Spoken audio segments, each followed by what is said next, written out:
When I was a kid, I loved R.L. Stine and Goosebumps, and one of my favorite books was Readers Beware, You Choose the Scare, Escape from the Carnival of Horrors.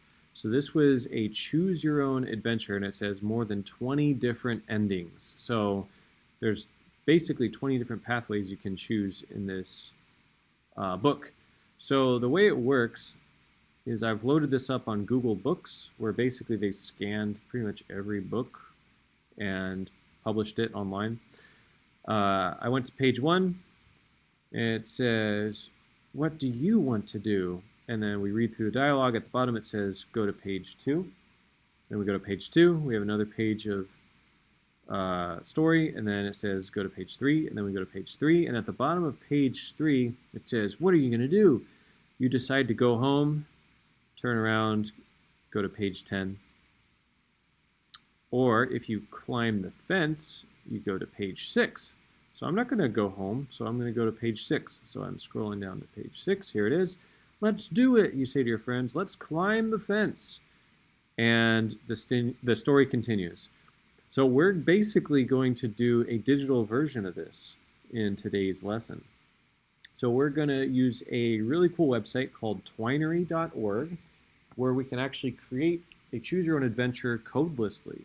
Now we have learned a little bit of HTML, so we're going to eventually use some of that to kind of jazz up the story a bit.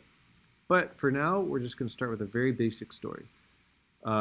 So it's a little, not the best layout here or user experience. We got a lot of unused space and all that, but you know what? I'm going to forgive them for that.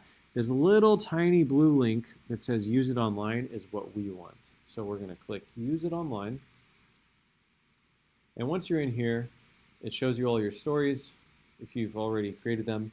Now the interesting thing about this is you don't log in. It actually saves all of your stories locally on your local computer's browser. So what that means is if you switch computers, or if you empty your history or clear your cache or your cookies, it's going to lose all your stories. So beware of that. So I'm going to show you guys how you can save your files and use them later on different computers. But first, we're just going to click this green story button, and we're going to call this what you doing. All right, so we're going to start with our first passage by clicking this little pencil. I'm going to say alarm. So you wake up startled to the sound of your phone's alarm.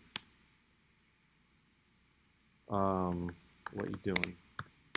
All right, so the way you make your choices in this program is 2 left and 2 right brackets for each choice. So our first choice is hit snooze, and then the second choice is get up. All right, so when I close out of this, magically, I have these 2 new branches. One says hit snooze, one says get up. So if we go to hit snooze, you say you pick up your phone and hit snooze. Before you know it, you're back in the dream world. All right, next one is you use all your strength and get up to begin your day. All right, so now we can test out the story. So we're going to hit play. And it says, you wake up, startled to the sound of your phone's alarm. What you doing? Hit snooze or get up? Hit snooze. You pick up the phone, hit snooze. Before you know it, you're back in the dream world. Okay, so that's basically how it works. That's all we're going to do for this beginning lesson. So to save this, the way that we do that is we hit back, and you click the little gear next to your story, and you're going to click Publish to File. And you basically hit Save, and it downloads an HTML file for you. And so what you're going to do is upload that file to Canvas, and that is this assignment. In the next assignment, we'll go more in depth into how we can customize these stories and make it a little more interesting. Hope you enjoyed the lesson.